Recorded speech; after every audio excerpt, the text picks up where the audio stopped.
tactical cameras back.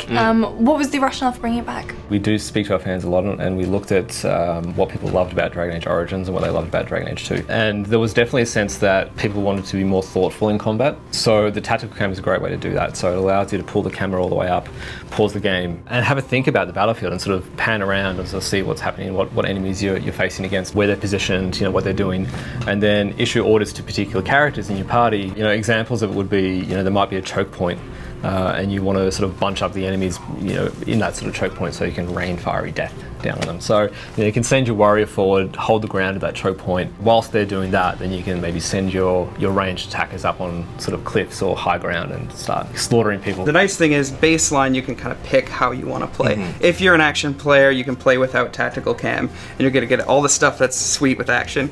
If you like to, you know, take time out of the equation, moment to moment, think through every single move, then tactical cam lets you do that. I'm kind of more straight in the middle, so I'll start off a fight in tactical cam, you know, scout the area, see what I'm up against, you know, then I'll maybe dive in with action after putting in a couple commands through tac cam. And then if things get really crazy, sometimes I need to just take a step back and be like, okay, everybody stop, because I need to know what to do now.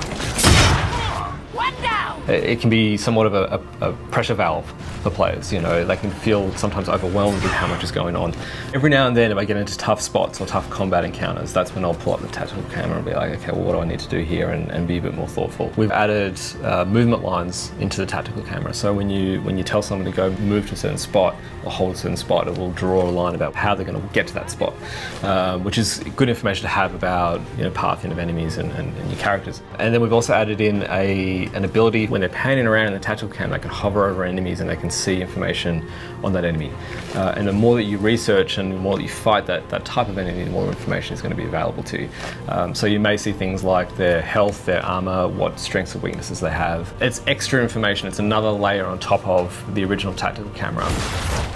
We've added in a kind of like a slow-mo to the tactical camera that allows you to plan out your moves and then pull the trigger, and it sort of advances time a little bit, and you just release the trigger and it pauses it again. And that's been a really interesting feature, because what we found is that players go in and out of tactical combat a lot more than they used to in the previous games.